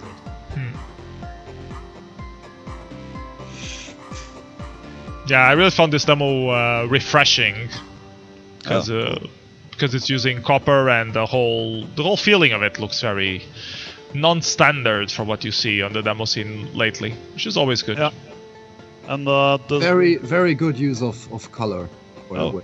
and light. Really cool. The last part is in hold and modify actually, so it's 18-bit colors. And this is your latest demo that you released. When was this released? This at revision. This revision. Yeah, it's called Negative Process. Yeah, Negative Process. Yes, you just wrote it in Norwegian and realized that you say it almost the same in all languages in Europe. So yeah, everybody understood it, even the French guys. They say it the opposite, and they say process negative or something, but they got a point. So yeah, that's same thing here. We're using a high-res with the bitplane system, and now we have a copper tunnel multi-sampled. We did a mistake. at this point because it was supposed to run a bit faster. So the final version of this demo has a real fast tunnel, but it's impossible to capture it. Again, emulation problems. Now, there was a question on poet.net about capturing on UAE, that it takes really long time. Have you used capturing on UAE at all? Yeah, that's the one we used, and it crashes if you try to capture the final version of the demo. So we're waiting for a new version of the UAE. So the question from Org on Poet was, why the hell is it so slow to record to AVI? Is there like special settings that you can be faster, or at least real-time recording? Good question. I think the first thing we have to figure out is how to actually capture it at all, because it's a slow process. I know about it. I mean, on the emulator, you should be just saving the frame to disk. You shouldn't really be doing a lot of trickery. If it's uncompressed and you're not using a solid-state disk, it's probably I/O bound. Another problem is that we're using the custom chips on Amiga, and the AGA custom chips is rather bad documented, so it's hard for the emulator to try to figure out what's going on. That's another problem. Okay. It usually crashes at this point. It's great that people still do demos that crash emulators. I mean, you would think that at 2017... how many years has the Amiga been out already? The Amiga AGA? Probably 20? Something like that? 92. Yeah, since so 92, yeah. It should be properly emulated by now, but nope. People still find stuff in it. Crazy. It's still because of the bad documentation from Commodore, and they wrote so much wrong. So even when Loader coded this, we had serious problems about how the result on emulator was compared to the actual Amiga. Even when we did some easy checkings by setting up some bit planes on top of each other and start to scroll them from left to right, we got a totally different result on the actual Amiga and on emulators. It was different result if you're using FSUAE or WinUAE to make it even worse. Very nice. I can mention that this effect, it was supposed to be in chunky, so we would have 25 frames per second flat all the time, but I asked him if he could change it to bit planes, because then we have the possibility to get it up to 50 frames, but then it will start to be slow in the beginning, and as soon as you get less and less pixels, it will accelerate. But when the demo was done, we were looking at it and then thinking that, wait, there's no chunky in it. First time ever from us, no chunky modes. Wasn't intentional, but it ended that way. But next time we most likely have some chunky effects as well. Okay, very cool. So what project are you working on next? Nothing really decided. I mean, we don't have much spare time. I have, since I'm unemployed, but Loader doesn't have much spare time, so you have to code a bit when you can, and then wait some, and then code a bit again. So no idea. Are you do you want to plug what you do? Maybe someone on the chat is looking for someone with your skills. What are you looking for in terms of work? Well, I'm what I do for work. I've been working a lot with traveling around and fixing things in my profession, so I'm being some kind of a connection guy, really. The liaison, special liaison. Yeah. Okay, so last guest that we have, his name is netpoet. You might know him as Frank. He's also a lawyer and he's a musician. Hello. Hello. So how did you get into the demo scene, Frank? I think to me it was mainly the music. Demos actually were pretty much a side effect of it. As bad as that might sound, my entrance into the demo scene was basically Fast Tracker and FidoNet at the time. Tracker Gear was, or Ger was at the time the board that I subscribed, and at the time I think my actual initiation was being told off by KB that I was an idiot and I was supposed to shut up. And he was somewhat right at the time. And what we're looking at now is one of the things that I vividly remember, at least in certain aspects, from the Mecca and Symposium that I wanted to go to but couldn't because I had a car accident before I actually went onto the first highway. My fault. I had to go back, and I couldn't go. I was furious, and so I watched the competition and thought, "Wow, this is so." There's a story to it, and I love the effects. And at the time, this was this was overwhelming to me. And you know, when you asked me like what demo brought you to the demo scene, I couldn't really come up with anything because it wasn't really demos. It was the music, and also in basically the 1st of January 2000, a couple of guys and I founded what was called Park Studios for 5 years. It wasn't actually a demo group. It was a music group. Yeah.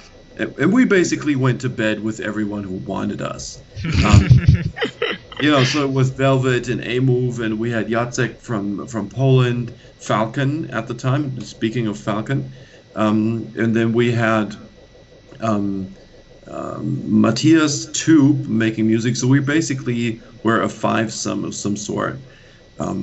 And the first demo party I was at was the first Evoke.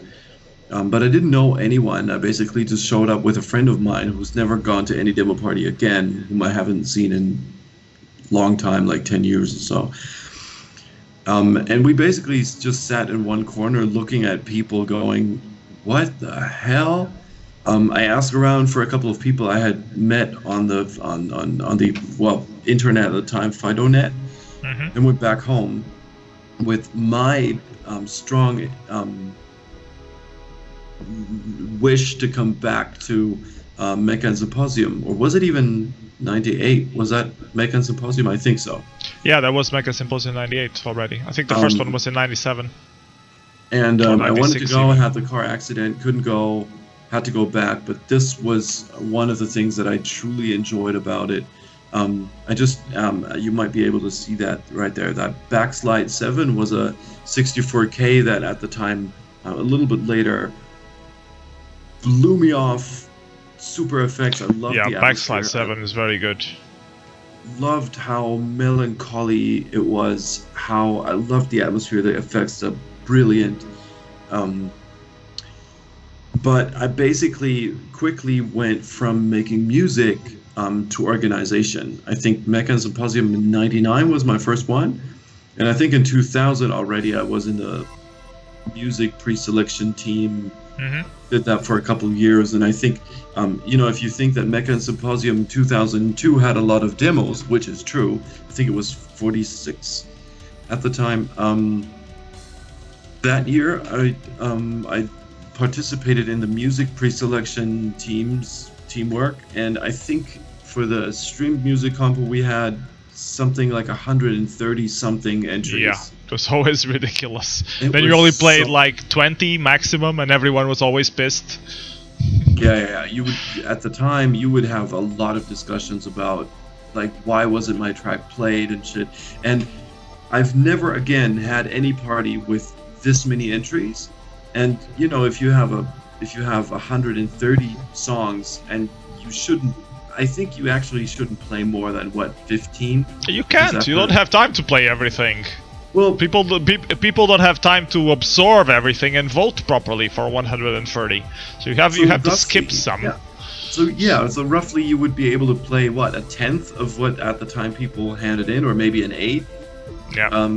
So at the time, and this is not true for any party, but I've been in pre-selection teams where you would be easily played if you handed in something halfway decent and well produced. But at the time, at Mecca Symposium, there was a lot of decent stuff that we couldn't play just because we couldn't. You didn't even have to be, hand anything in that you would say, oh, my first attempt at this, and this really sucks, but I don't know, I wanted to steal your time or something. How did you get into making music? Were you always playing music and then you found trackers, or how did that go? Pretty much that. I had piano lessons for a couple of years that I never really liked because we never played anything that I really liked. There was one song that I loved, and I couldn't even play it properly. But after that, I never practiced, didn't want to do it, so piano was over. I still play it well enough to be able to figure out chords, but more from a music theory side. Then I had guitar lessons when I was 16, I think for a year or so. I discovered a MIDI card. It was a Roland, I think CM32L or something, a PS2 card that my uncle imported from the US at the time for what, $800 at the time. Holy shit! Which it was extremely expensive, and I basically used it for the basic MIDI instruments. It was I was such an idiot at the time. Let me rephrase that. I'm still an idiot, but at the time, you could tell by me using nothing of what the Roland sound card had to offer. You didn't really explore it to its maximum capabilities? Not at all. Not at all. I was very naive at the time about the capabilities of hardware, and really I had no connections to anyone exploring hardware in that sense. To me, music basically was an escape also of, from everyday life, also later from my studies, and music was always, and the demo scene, a combination, because it was the family that I chose deliberately or something. So that was something that I truly enjoyed. Yeah. So what trackers did you use, and what were the jump-in trackers that you used until your current setup? Since my dad worked for IBM, I never had an Amiga. I had a Commodore C64 at the time, at some point, early 80s. But tracking was, I never had a Pro Tracker. I never tracked on Amiga at all. Fast Tracker 2 was the first one on PC. Stayed with that for years until 2000. Then I think it was a little bit of everything. I think I tried Renoise, Buzz, Reason, and Cubase. I worked through the entire tutorial of Logic at the time before it belonged to Apple. Then figured out I had a cracked version and nothing worked that involved VST. So I thought, fuck this. Then I think stayed with Reason for a couple of years. Then Renoise again, and only a couple of years ago, like 2 or 3, Alkama gave me a 1.5 hour tutorial on Ableton Live at some Evoke, after which I couldn't do anything anymore. I was a zombie walking around going, oh, this is so I have to use Ableton. This is amazing, amazing, amazing. I never couldn't do it much, but actually Ableton Live took me a couple of attempts to get going. But at this point, I'm somewhat familiar with it and like what it does. Okay, so this was The Fulcrum by Matrix. Let's play one demo where it was actually your music, and a demo we have is called Real by Mindforce. So what can you tell us about this music? How did you make it? I'm very proud of this one because it scored 6th place at Meccan Symposium's Demo Compo. That very famous Demo Compo with the 46 demos. And it took me quite a while. It features a lot of sounds from the Korg Trinity that my parents gave me for Christmas in, I think, 2000. And at the time I worked quite a bit, and we on the sound, and I sent it to the Mindforce guys, and we went back and forth so many times on like, what do you think of this? But it was only them assembling everything, and I hardly ever saw anything of what they created. So I basically blindly, I blindly created the sound for something that they assembled, and only at the point it would show me what they had done, and I thought, wow, this did. Like in a very positive way. I was quite happy about it. You're breaking up the sound a little bit, sorry. Test. Test. Testing. Okay, seems to be working back again. I forgot what I was gonna ask you. Mecha Symposium, Mind Force, Real. Oh yeah, about your process working together. So you said this demo was that you blankly, or you had to do the soundtrack without hearing or seeing anything. They only told you the storyline. Have you been working on projects where you have a more constant back and forth seeing, and where you can, you know, put some direction also into the end product? You're breaking up now. I have difficulty understanding complete sentences. I get bits and pieces here and there. I was asking if you have other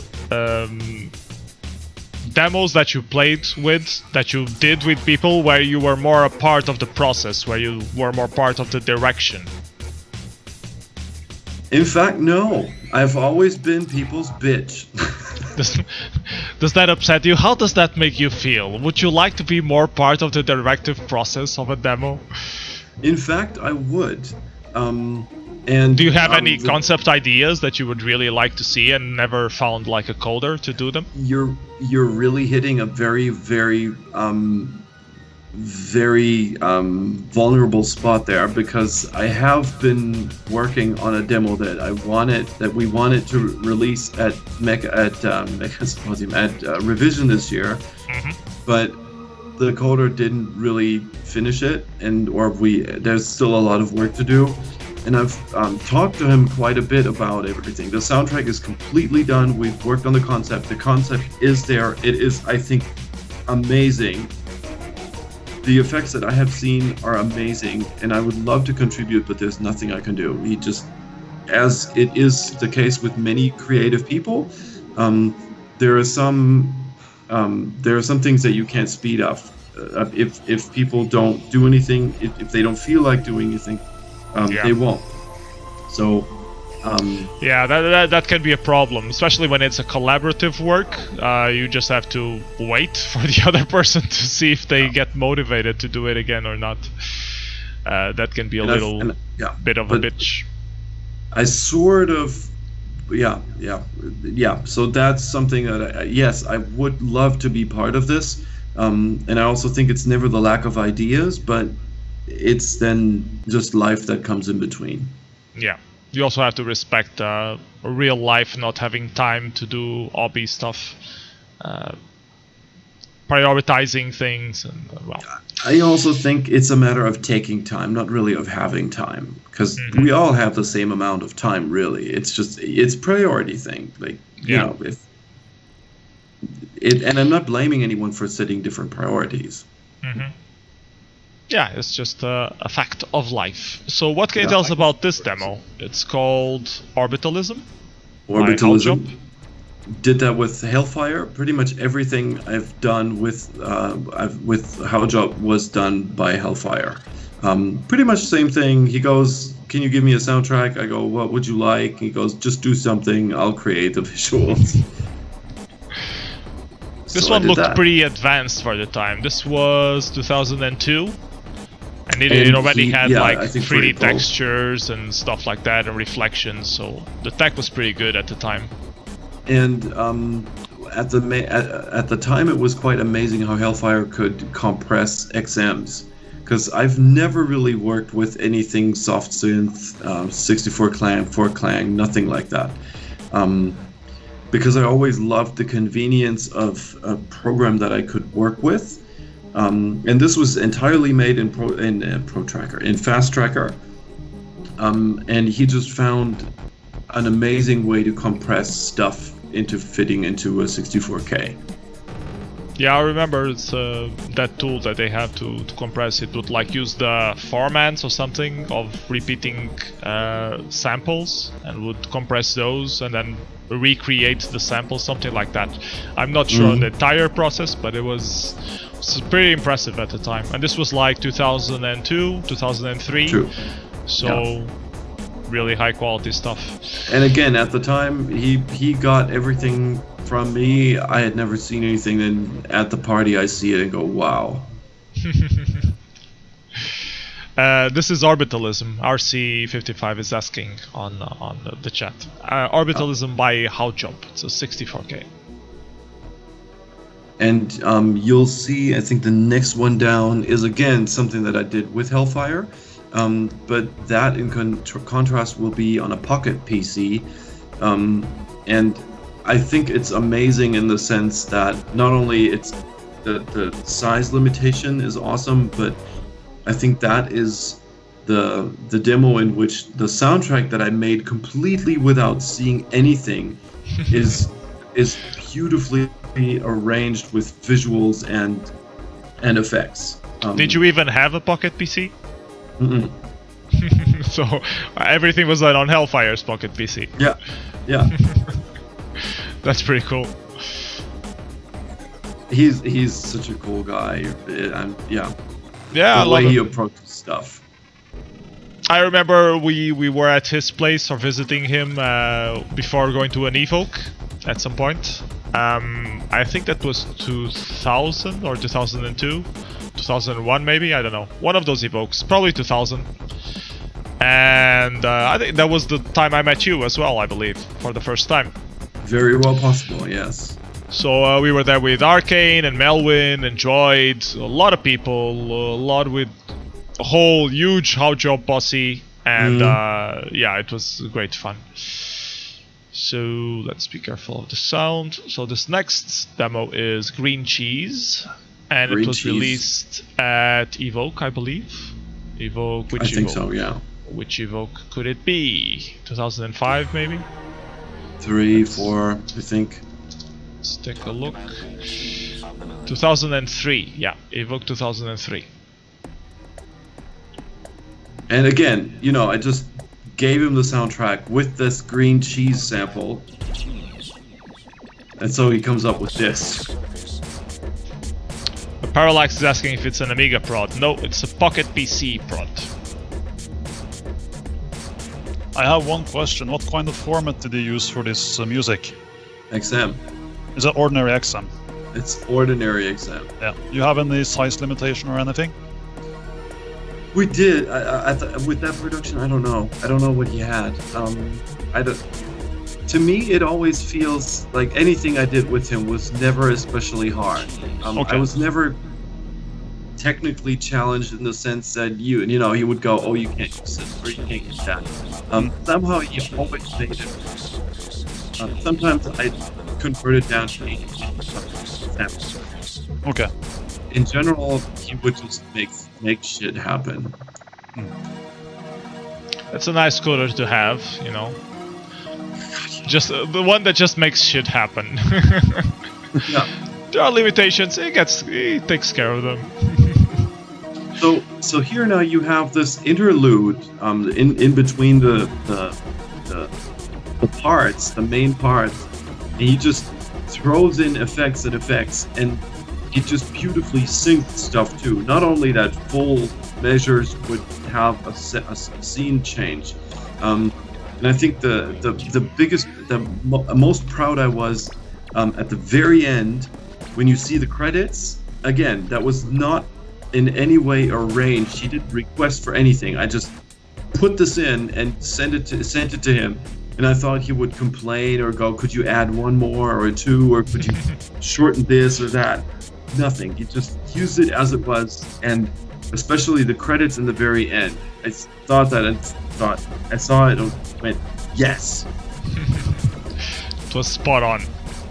Netpoet, tell me something. You're more known in the demo scene as well for being a lawyer and dealing with intellectual property. So can you tell us a little bit of about that side, how you got into it? I guess it was because you studied law, but how did you got used to dealing with intellectual property, or did the demo scene influence you to get into that field specifically? Well, mainly what I do isn't even IP. It's part of what I do, but I mainly do IT stuff, and IP sort of belongs into it, intellectual property. I basically, like, the reason why I'm a lawyer now is basically because I started and because I finished, and it sort of sounds weird, but the reasons for both are different. I started for basically 3 reasons. Because I was really bad at math, and I had math as a major, and I had to work very hard, and I didn't get a good grade in eventually. Ultimately, I wasn't good at math, and I knew that studying law you don't have to be. I was really lazy because I was used to good grades, and I didn't really pay attention to what to really do. Like, here comes the credit part now.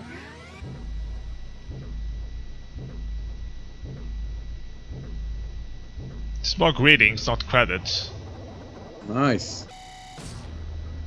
I feel cheated. That You said it was credits. Accident, right? So you made this into the song, like this boom boom boom thing, yeah. And but it was not planned to have this be a credit part. No. Awesome. That worked well. And this that we're playing now is an invitation to Bwensley. Yeah, I've been seeing and I'm giving this away now. The idea for the rhythm I got from Karma Chameleon from Culture Club.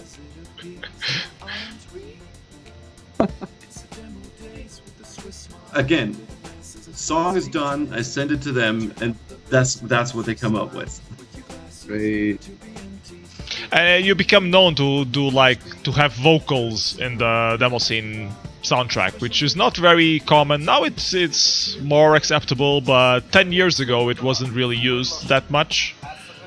It's because I loved the music that Hans did at the time, and I wanted to be like him. That's a nice reason. So you were saying about the lawyer stuff, how you got into lawyer. Right. So I was really lazy, and I wasn't good at math, and also my dad said, you would be a good lawyer. So that's why I basically started.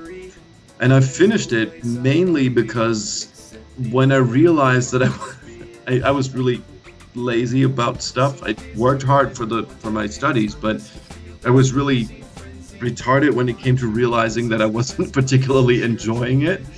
So when I was 5 semesters down, realizing that I wasn't particularly enjoying what I did, it was sort of too late to do something else. I thought, my life is over. I'm 23. My life is over. I can't do anything. I'm too old for this, for everything. So I thought, okay, I'll just do this. I'll just finish this.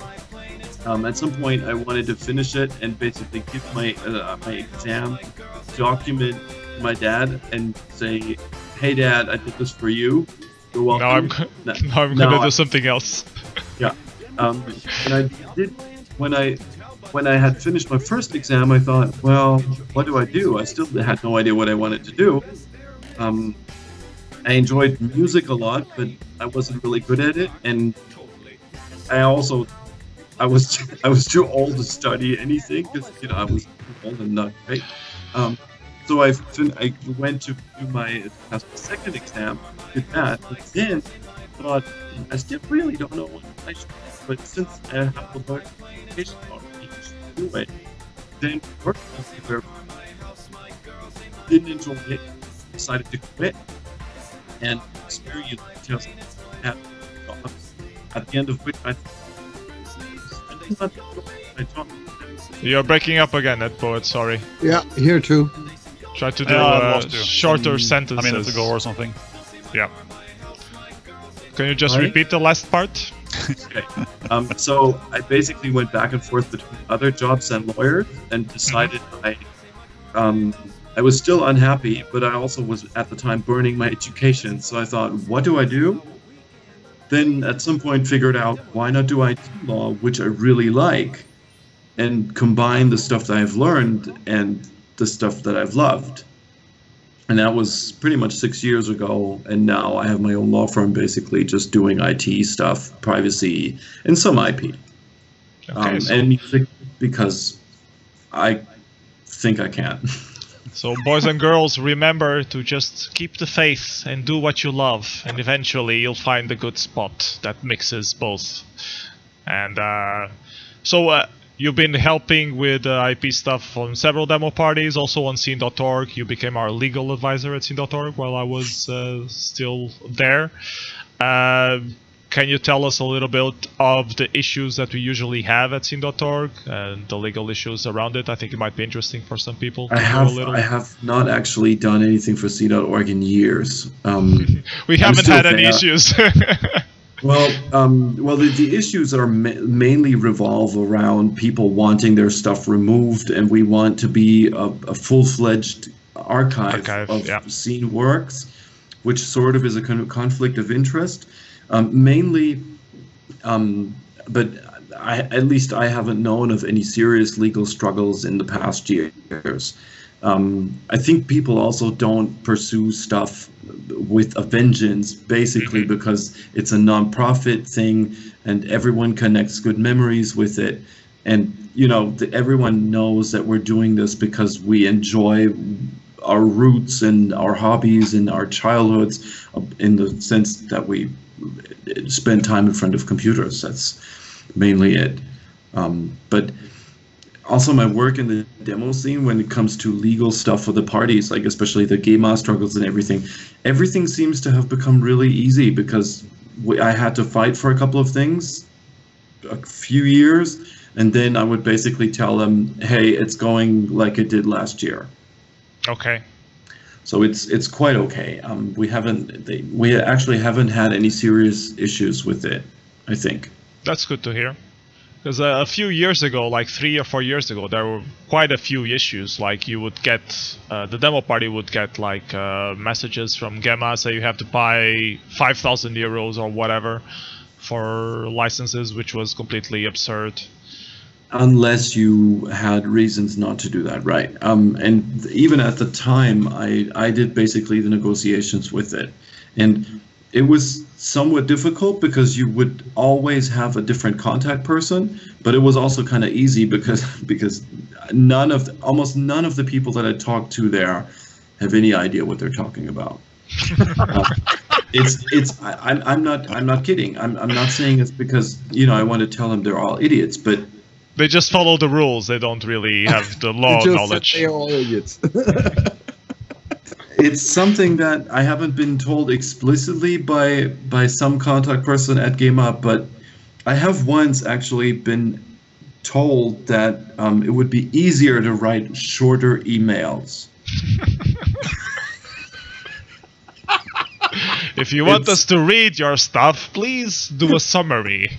No. It was basically, if you want them to read and comprehend, keep it short. It's not okay. Well, anyway, it's fun, but it shouldn't be. Okay, that's awesome. I think that's all questions I have. If anyone has any specific questions for any of your guests, this is the right time to do it. Meanwhile, we'll watch a couple of demos that just been released. One of them is this one, s02e Island by Archie, which is awesome. Yeah, great. So yeah, guys on the chat, this is your time to shine. Do you have any question that you would always love to ask JCO, Frequent, or netpoet? No Signal Input actually has one. For netpoet, given the fact that Demoscene has its roots in the software piracy, even though majority of people wouldn't, have you heard any negative opinions, or did you have people frowned upon you knowing that you are a lawyer and a Demoscener? Not at all. It's too underground for people to know. I'm not a state attorney, right? I'm not. I mean, this is a profession that I work in, but I'm not there to fight software piracy. In fact, I am actually more of the opinion that there are some cases of software piracy that the software industry actually profits from, because I mean, really, if you want compensation for damages, you need to know what your damage is, and really what damage do you have if certain kids, like teenagers, download stuff for free and use, I don't know, Photoshop, who would never in their lifetime never then have the money to even purchase your product. Yeah, it's hard to evaluate the exact damages. True. And in some cases you're even getting marketing out of piracy. From your stuff, so but it's a hard area to debate. I mean, there are some studies on that, but there's always a big back and forth. I think neither study has been able to has been of the sort that would allow either party to harvest anything substantial from it. I'm sorry, I'm laughing because of the demo. Yeah, it's great. If you guys don't know it, this was released at Function this year. I think it got first place. And, it won. It really did. Yeah, and it deserves the first place because it's just so funny. It uses the engine that Archie used for a few other releases before, but it actually has a storyline this time, and well, you can see it for yourselves. It's just fucking hilarious.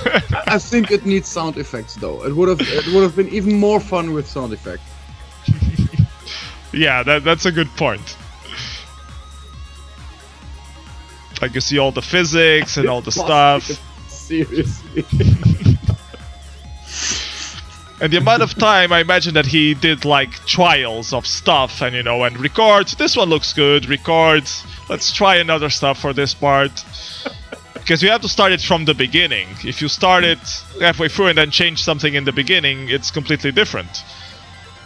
So he needed to know the exact full script that he wanted to do, and then try to find funny scenes to fill it up and record and go back. They must have some kind of deterministic behavior, of course, in order to have this playback in the same way all the time. Yeah, it starts with the same seed. I bet they developed it in some kind of like, okay, where do we take it from here? Wait,